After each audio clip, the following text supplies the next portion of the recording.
할렐루야. 참 주신 주님의 은총과 평화가 우리 가운데 늘 함께 계시기를 간절히 축복합니다.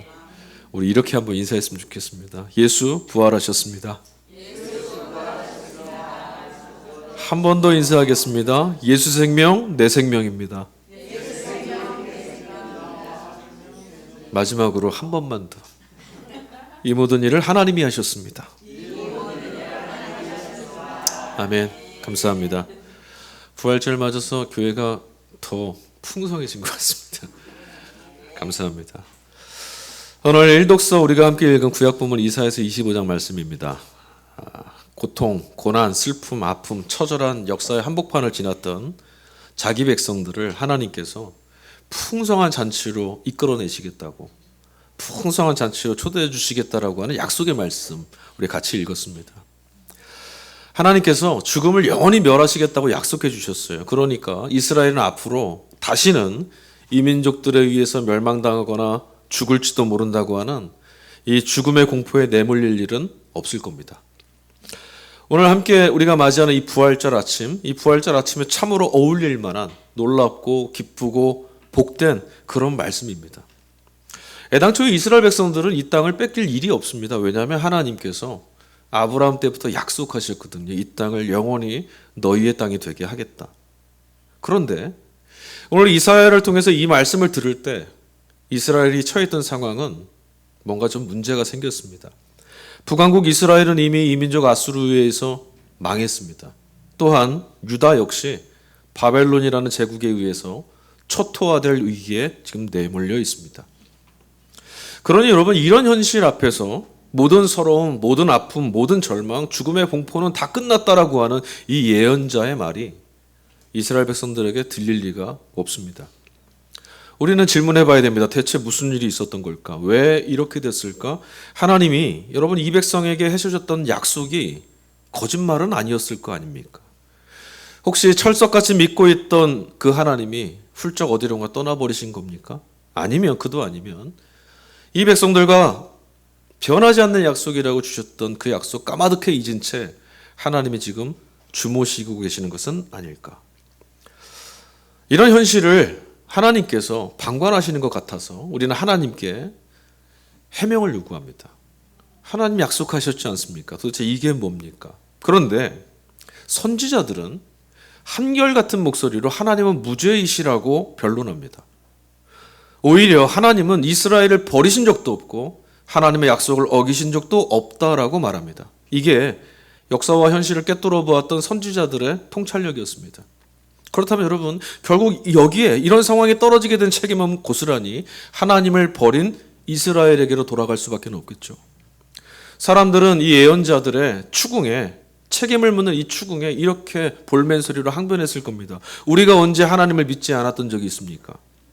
맞습니다. 그들은 하나님을 믿지 않았던 적이 없습니다. 참으로 하나님 믿었습니다. 하나님만 믿은 것이 아니라는 것이 문제일 뿐입니다. 그들이 하나님만을 믿지 못했던 것을 성경은 우상숭배했다라고 지적하고요, 하나님을 떠났다라고 말합니다. 그런데 그들이 왜 하나님만 믿지 못했을까요? 하나님만으로는 만족할 수가 없었기 때문입니다. 여러분, 이스라엘은 광야 40년 생활을 보냈죠. 광야는 하나님 외에는 아무것도 보이질 않습니다. 하나님 말고는 내 힘으로 먹을 것도 없고 살만한 근거, 가능성 아무것도 없지 않습니까? 그래 하나님만 보입니다. 그래서 하나님과 이스라엘 사이의 관계는 광야에서는 문제될 게 하나도 없었습니다. 언제나 이스라엘은 하나님만 보고 있었고 하나님은 이스라엘과 함께 했습니다. 그런데 가나안에 들어선 이후로는 상황이 완전 뒤바뀌었습니다.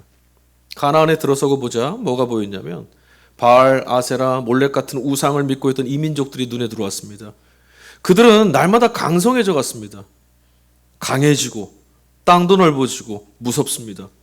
그런데 그에 반해서 이제 광야에서 이 땅에 들어온 자신들의 모습은 초라해 보이기 그지없는 거죠. 너무 초라합니다. 가난하고 형편없어 보입니다. 그러니까 언제부터인가 스멀스멀 이러다 우리 망할지도 모른다고 하는 두려움이 밀려들기 시작했고, 그런 두려움이 한번 사로잡히고 나니까 지금 여기 오늘은 온통 불안함으로만 가득 채워졌습니다. 하지만 하나님은 그런 그들의 속을 아는지 모르시는지 그저 내일을 약속해 주시기만 합니다. 내가 너희의 내일을 가져다 주겠다. 내가 너희와 영원히 함께하겠다. 오늘 손에 잡히는 건 아무도 없습니다. 그런데도 이렇게 살아야 됩니다. 일단 이대로 계속 가다가는 내일을 장담할 수 없습니다. 그러니까 이스라엘이 자꾸 불안해하는 거죠. 그러면 여러분, 이 불안감에서 어떻게 해야 벗어날 수 있겠습니까? 이런 상황에서 벗어나기 위해서 이스라엘은 뭔가 더 분명하고 뭔가 더 자극적인 게 필요했습니다. 그때 그들의 눈을 사로잡고 그들의 눈에 들어왔던 게 있습니다. 바로 이민족들의 풍성한 오늘을 약속해주고 채워주고 있는 풍요의 신들입니다. 그러니 여러분, 자연스럽게 우상숭배의 유혹에 떨어질 수밖에 없던 거죠. 그렇다고 해도 여전히 이들은 하나님도 믿었습니다. 예언자들이 지적하고 있는 이스라엘이 패망할 수밖에 없었던 근본적인 원인이 바로 여기 있습니다. 예언자들의 눈에 비친 이스라엘의 모습은 여러분 어떻을 것 같으세요? 예언자들의 말씀을 오늘 우리가 같이 읽었는데 이 말씀을 자기 백성들에게 가서 전해야 된 예언자들의 눈에 어떤 모습이 보였겠습니까? 예언자들의 눈에는 이스라엘의 운명은 비참하고 참담했고 암울했습니다. 하나님의 약속의 말씀을 가져다 전하고는 있지만, 말하라 하셨으니까 말하지만 아무것도 바뀔 것 같지가 않습니다. 하나님만 믿는 일에 늘 실패해왔던 이스라엘은 생명을 지키거나 평화를 지켜내는 일에 끊임없이 또다시 계속해서 실패할 게 불보듯이 뻔합니다. 하지만 비단 이건 이스라엘만의 문제는 아니죠. 아담과 하와의 범죄 이후로 인류는 늘상 하나님을 배신하는 일을 반복해왔습니다. 하나님 말고 다른 것, 하나님 없이. 지금 당장의 위기를 모면해낸다고 하더라도 하나님께로 돌이키고 생명의 말씀을 근거 삼아 살아가지 않는 한 이런 세상이라면 모두 다 망하고 말 것이다. 이게 선지자가 보고 있었던 내일입니다. 이민족 바벨론에 의해서 예루살렘이 짓밟히는 걸 두 눈으로 지켜봐야만 했던 이 예언자들의 눈에는 이스라엘뿐만 아니라 세상, 인류의 역사 그런 식으로밖에 보이지 않았습니다. 망할 거다. 그러다 보니 여러분, 예언서를 읽어보시면 처음에는 예언자들은 다 한결같이 이스라엘의 회개, 이스라엘의 회복을 촉구합니다. 근데 그 예언이 점점 어떻게 바뀌어가는지 아십니까? 세상을 향한 하나님의 심판, 세상 가득 쏟아질 파멸의 이야기가 계속해서 나옵니다. 여러분, 예언자들의 이 통찰, 예언자들의 이 말이 지나치다고 생각하십니까? 아니면 편협하다고 생각하십니까? 너무 부정적인 건 아니냐 이렇게 생각하십니까? 우리는 오늘 차마 역사와 현실을 꿰뚫어 보았던 이런 식의 예언자들의 묵시나 예언자들의 예언이 틀렸다라고 말할 수 없을 만한 시간을 보내고 있습니다. 여러분, 오늘도 주변을 둘러보면 여전히 소망은 보이질 않습니다. 사람들에게서도 나라에서도 나라 안에서도, 그리고 그것은 인류 전체를 아울러 보아도 마찬가지인 것 같습니다. 뉴스를 틀고 보면 도대체 내일은 찾아올까 암담하죠. 더 나은 날, 더 나은 세상 같은 것은 영원히 오지 않을 것 같습니다. 그래서 어떤 분들은 차라리 이런 세상이라면 망해버려라, 억울한 마음을 쏟아내기도 합니다. 거짓이 진실이 되어 있고 불법한 이들이 정의의 사도로 둔갑해 있고, 탐욕을 채우기 위해서 불을 쌓아 올렸던 이들이, 그렇게 살아왔던 사람들이 서민들의 복지를 걱정하고 염려하는 사람들로 둔갑해버린 시대가 됐습니다. 이런 패망의 길로부터 돌이켜야 한다고 자신을 세우고 바벨탑을 쌓는 것이 아니라 하나님 앞에 겸손히 생명을 귀하게 보며 살아가라고 돌이키는 길로 다시 오라고 하시는 이 하나님의 말씀을 전해야 될 목사들이 권력이나 이권, 그럴듯한 위세 앞에서 그들의 비위를 마치는 비굴한 꼭대각시로 전락해버린 모습을 우리는 지금 너무나 자연스럽게 마주하고 있습니다. 부자들의 부가 쌓여갈수록 한 끼의 식사 때문에 죽음에 내몰릴 수밖에 없는 가난한 이들의 의미 없는 죽음들이 있다는 것을 우리는 외면하고 있습니다. 평화를 말하는 이들이 살인 무기를 만들어내고 있고, 그에 따라 지구촌 곳곳에서는 지금도 전쟁이 끊이질 않습니다. 지구 생태계가 극심한 위험 앞에 노출되어 있다고 그렇게 경고하고, 그렇게 어찌하면 좋으냐고 함께 멈추어야 된다고 말을 해도 이윤을 얻는 일에 혈안이 되어 있는 기업들이나 자신의 편리함을 포기할 수 없었던 개인들 모두가 결탁해서 일말의 도덕적 아픔도 느끼지 않은 채 함께 살아가라고 하나님이 주신 이 땅을 우리는 서슴지 않고 파괴하고 있고, 그 파괴하는 걸음을 멈추지 않고 있습니다. 과연 여러분, 우리의 날이 얼마나 더 오래 갈 수 있겠습니까? 이런 우리들의 세상이 망하지 않아야 될 타당한 이유나 근거를 찾아 하나님 앞에 말씀드릴 수 있겠습니까? 그러나 비록 암울한 현실 앞에서 우리처럼 너무나 암담한 현실 앞에 서 있던 이 예언자들은 하나님의 보복이라고 하는, 하나님의 심판이라고 하는 이 묵시와 예언을 전할 수밖에는 없었지만, 그런데 여러분, 예언자들은요 결코 허무주의나 염세주의로 떨어지진 않았습니다. 모두가 절망하던 그때 우리 차원에서 할 수 있는 기대, 우리 차원에서 예상할 수 있는 소망 다 무너져버린 그런 현실 속에서 이런 현실을 똑바로 바라보라고 말하고 있던 그 예언자들은 오히려 그 뒤로 가보면 훨씬 더 근원적 차원에서 이루어지고 있는 구원 이야기를 합니다. 그건 바로 하나님께서만 가져다 주실 수 있는 구원입니다. 그리고 거기에 예언자는, 선지자들은 마음을 담았습니다. 이 길만이 이스라엘이 살 수 있는 길이고, 이 길만이 인류의 내일이 장담될 수 있다. 극심한 고난이나 절망에 떨어지게 되면, 또는 감당하기 어려운 시간이 계속 되다 보면 여러분, 사실 신앙도 무기력해지지 않습니까? 신앙이 아무 도움이 안 되는 것 같은 그런 아쉬운 때, 섭섭한 때가 있지 않습니까? 그런데 예언자들은 대체 이 비통한 현실 속에서 무엇을 보았길래 하나님께로부터 오는 구원을 말할 수 있었을까? 어떻게 그런 현실 속에서도 다 틀린 것 같다라고 말하지 않고, 이런 세상이면 망하는 게 낫겠다라고 말하지 않고, 당신들 같은 이들에게 말씀을 어찌 전하겠냐고 돌아서지 않고 하나님이 구원하신다라는 말을 외칠 수 있었을까? 오늘 구약 본문의 핵심은 8절 말씀에 있습니다. 이사야 25장 8절 이렇게 되어 있습니다. 주님께서 죽음을 영원히 멸하신다. 주 하나님께서 모든 사람의 얼굴에서 눈물을 말끔히 닦아주신다. 그의 백성이 온 세상에서 당한 수치를 없애주신다. 이것은 주님께서 하신 말씀이다. 우리 계시록에도 이런 말씀이 있죠. 모든 이들의 눈물을 닦아주시는 하나님. 상황이 아무리 고통스럽고 절망스럽다 해도 하나님은 모든 죽음의 힘을 무너뜨리실 것이다 라고 힘주어 선지자 말하고 있습니다. 그런데 여러분, 이런 말씀이 실감이 나십니까? 하나님이 죽음을 멸하셨답니다. 이게 우리가 실감이 나야 되는데, 예배의 자리가 아니라 여러분들이 각자 짊어지고 마주하고 직면하며 살아가는 삶에서, 우리를 둘러싸고 있는 이런 세상에서 과연 오늘 이 말씀, 하나님이 모든 죽음을 멸하셨습니다, 이 말씀이 실감 나시냐는 물음입니다. 우리는 그저 하나님은 죽음을 멸하셨습니다, 이런 말씀을 막연하게 생각합니다. 그런데 그런 신앙은 삶에 아무런 도움이 되질 않습니다. 오히려 여러분, 이런 신앙에 익숙해지고 타성에 떨어지게 되면 그냥 그러신가 보다 하며 지나가다 보면 그저 언젠가 죽은 뒤에 천국 가게 될 거라는 내세적 신앙으로 스스로를 자위하거나, 아니면 맹목적인 사이비 신앙에 떨어지기가 십상입니다. 다시 말씀드리지만 하나님이 죽음을 멸하셨다라고 하는 이런 말씀들, 성경에 있는 말씀들, 성서 기자들이 전하는 증언들을 무심히 읽지 마십시오. 그런 신앙은 죽음의 힘으로부터 벗어난 오늘을 살아갈 수 있는 능력이 되질 않습니다. 선지자 이사야의 말과는 달리 지금 이스라엘의 현실은 늘상 어디를 둘러보아도 죽음에 대한 공포로 가득 차 있습니다.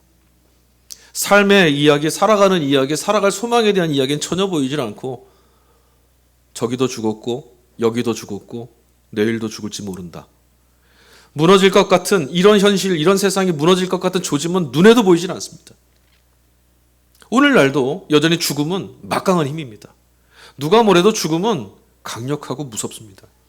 죽음은 여전히 자신이 갖고 있는 이 광포한 힘을 휘두르고 있고, 자신의 힘을 과시하면서 인류 모두를 두려움으로 몰아세웁니다.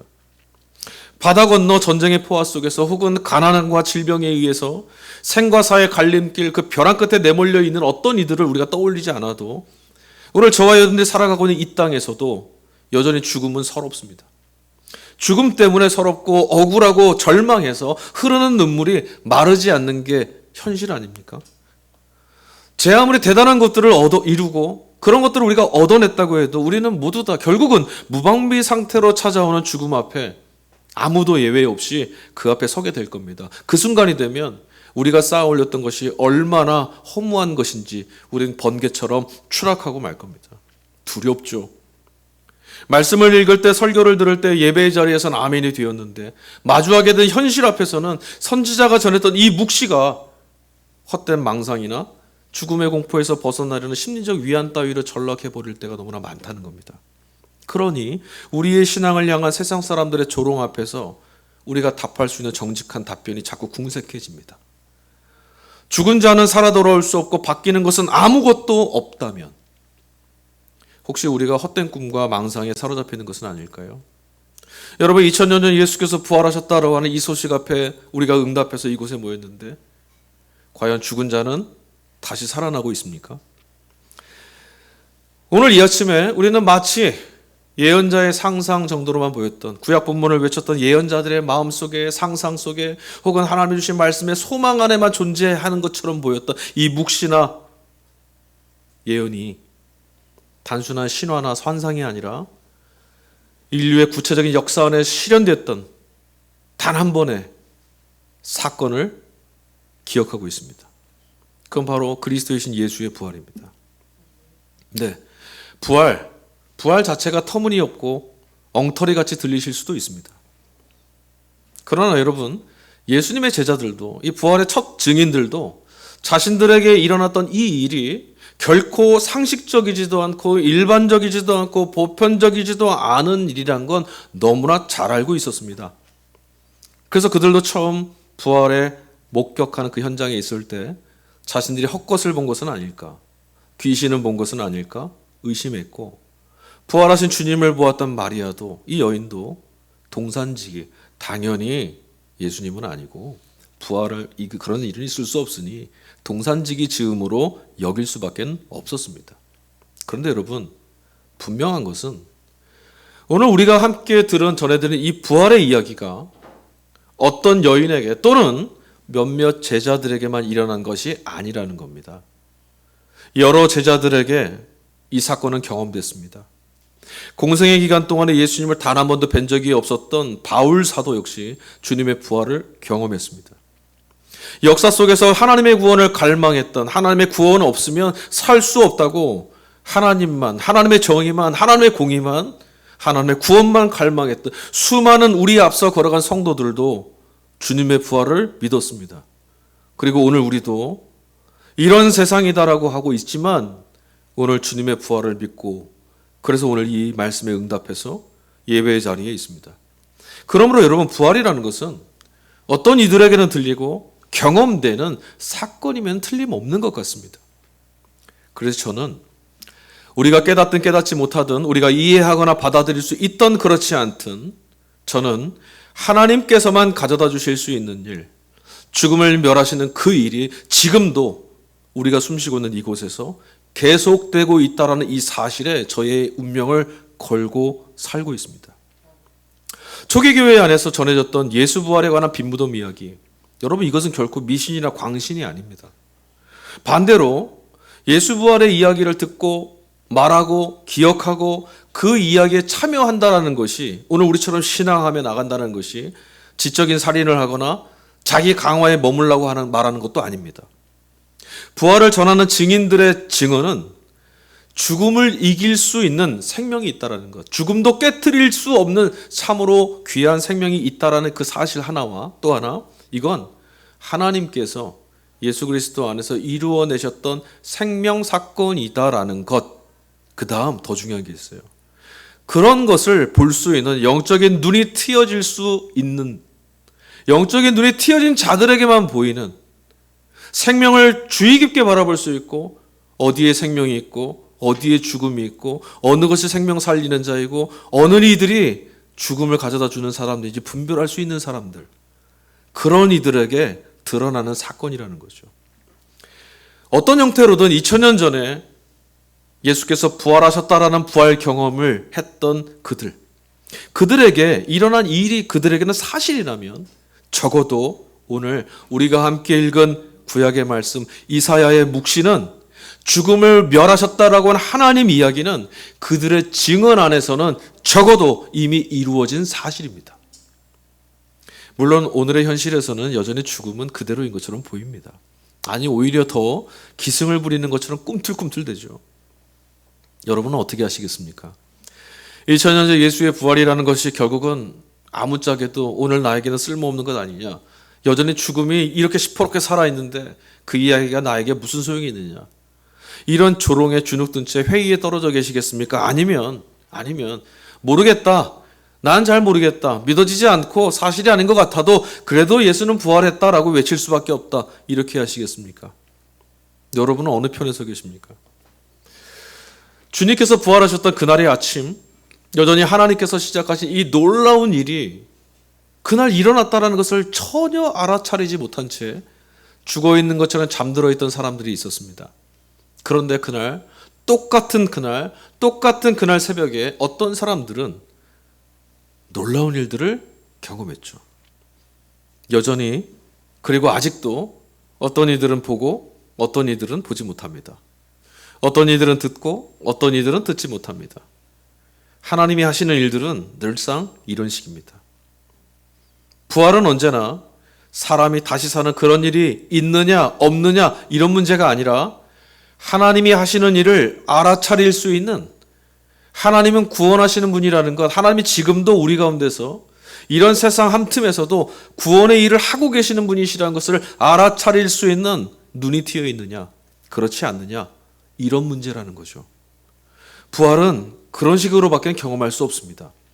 여러분이 아무리 예수 부활을 믿는다 말씀하셔도 흙에 들어가 썩을 수밖에 없는 이 몸이 다시 살아나는 거 우리는 다시 경험할 수 없습니다.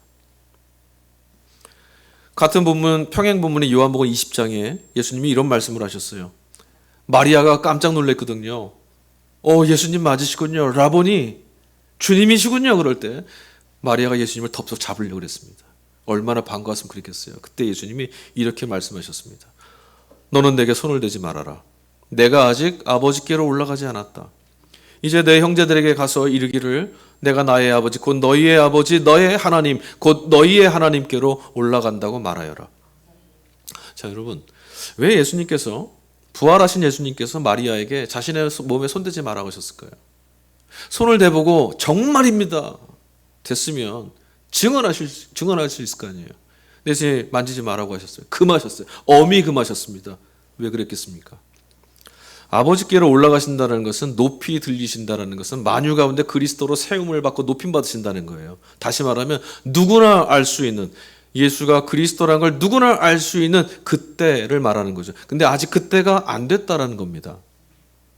이 사실은, 예수님이 그리스도이시라는 사실은, 예수님이 하나님의 아들이시라는 사실은 오늘 우리는 이 말씀을 듣고 믿어 예배하고 있지만 그 사실은 주님께서 다시 오시는 약속된 종말의 날이 돼서야 비로소 모두에게, 세상 모두에게 드러나게 되는 일이라는 거예요. 그러니까 아직은 감추어져 있어요. 아직은 믿을 수 없습니다. 그날이 오기 전까지는 여전히 세상에서는 그리스도는 감추어져 있고, 그러니 그날이 올 때까지는, 진짜 생명이 무엇인지 우리 다 보게 되는 그날이 오기 전까지는 부활의 사실 또한 믿음으로 응답하는 이들을 제외하고는 감추어진 사건이라는 겁니다. 그러나 여러분들은 감추어진 사건의 증거를 내놓으라 하지 마시고 감추어진 일들을 오늘 이곳에서 비밀스러운 방식으로 우리에게 들춰내 주시는, 폭로하시는 하나님께로 시선을 옮기시면 됩니다. 부활이 신화로 전락해버리고 죽음을 멸하시고 구원하시는 하나님 없이 살아가는 그런 세상에 익숙해진 탓에 부활절을 그렇게 숱하게 맞으면서도 여전히 우리는 죽음을 이기고 살아가는 길이 열렸다라고 하는 환희, 앞서 우리가 예배 전에, 설교 전에 인사했었잖아요. 예수 생명 내 생명. 예수님 부활하셨습니다 셀레브레이팅 하는 게 아니라 하나님이 예수를 살리셨으니, 예수를 살리신 하나님이 계시니 나도 하나님이 살리시는구나, 나도 이제 살 수 있구나, 이런 환희가 아니라 얼마나 내가 믿을 만하고 얼마나 내게 객관적이고 얼마나 내게 입증할 수 있는가라고 하는 의심에서 좀처럼 벗어나질 못합니다. 하지만 우리에게 주어진 유일한 증거는 증인들의 증언밖에는 없습니다. 이것은 부활이 객관적 증거가 부족해서 믿을 수 없는 이야기라는 말이 아닙니다. 오히려 여러분들은 이런 이야기를 들으실 때마다 어떤 이들은 경험했구나, 어떤 이들에게만 경험된 놀라운 하나님의 구원 이야기, 여러분들은 이 놀라운 하나님의 구원을 알아차리고 발견하고 경험하는 사람이 되고 싶지 않으십니까? 사랑하는 교회 여러분, 말씀드렸다시피 이제 부활에 대한 증언을 들은 우리들에게는 두 가지 선택지가 놓여 있습니다. 그런 일은 있을 수 없다고, 오늘은 나아질 수 없다고, 이런 인생 다시 좋아질 수 없다고. 요즘에 유행처럼 번지는 말이 그거잖아요. 이번 생은 틀렸어. 그런 일은 있을 수 없다고 부인하면서 누구에게나 들리고 보이게 될 종말의 날까지 그냥 무심하게 부활은 내 얘기가 아니고 부활은 어떤 이들의 헛된 망상이고 이렇게 무심하게 살던가, 아니면 예수의 부활을 통해서 신앙으로 살아냈던 이 증인들, 그들이 경험했던 하나님만이 하실 수 있는 하나님의 고유한 구원 사건, 여기에 참여하는 것, 이 두 가지밖에 없어요. 우리들이 하는 구원 방식이 아닙니다. 세상이 말해주는 구원 방식이 아니라 하나님만이 하실 수 있는 고유한 생명 사건이 바로 부활이거든요.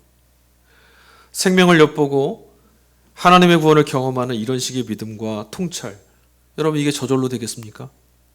가만히 앉아있는데 눈이 열리겠습니까?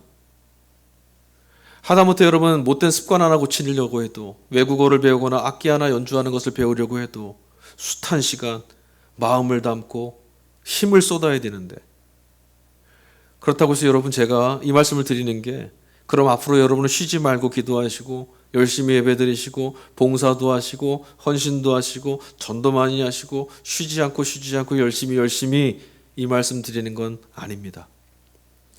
여러분이 오늘 이 아침에 명심하셔야 될 게 있습니다.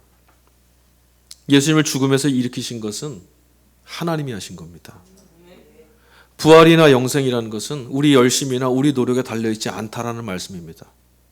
그저 우리로서는 좌로나 우로나 치우치지 말고 예수를 죽은 자 가운데서 일으키신 하나님께, 아니 그 하나님이 계시다는 사실에 온 마음과 영혼을 집중하면서 살아가는 겁니다.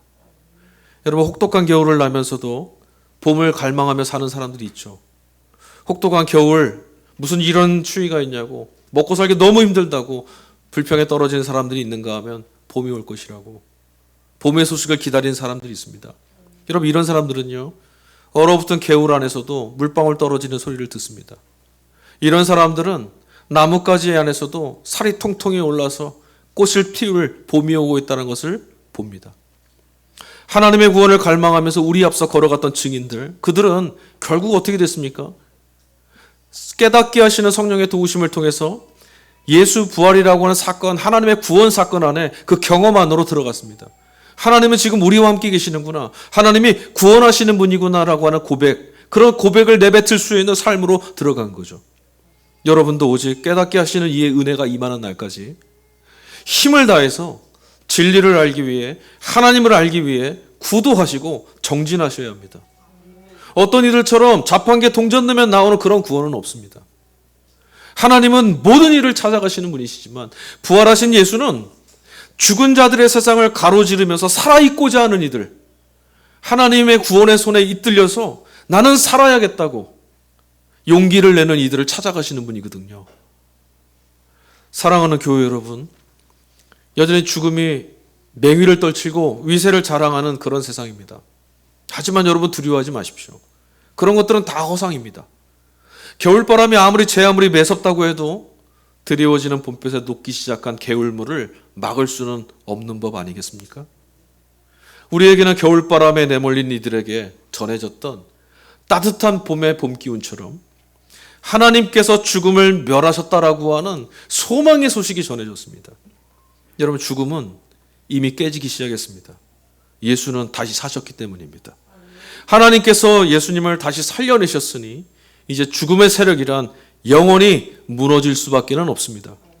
예수의 부활을 통해 이미 우리 안에서 영원한 생명 사건, 죽음을 멸하시는 하나님의 승리, 하나님의 구원은 이미 시작됐습니다. 우리는 모두 다 이 사실을 믿고 이 사실을 우리의 운명으로 받아들인 예수님과 더불어 하나님께로 나아가는 성도들입니다. 저와 여러분의 인생과 삶에 하나님은 구원하시는 분이라고 하는 기쁨이 넘쳐나시길, 이런 절망의 시대에도 우리를 구원하시는 이가 있으니 괜찮다고, 이런 무너지는 시대를 이끌어 가시는 하나님이 계시니 왜곡되고 뒤틀리고 깨어진 역사를 그래도 힘차게 끌고 가시는 하나님이 계시니, 그리고 그 하나님께 응답하여서 증인으로 살아가는 이들이 있으니 괜찮다고, 우리도 함께 그 길을 가자고 힘차게 외칠 수 있는 성도들이 되시기를 주의 이름으로 간절히 축원합니다. 우리 시간에 잠깐 기도했으면 좋겠습니다.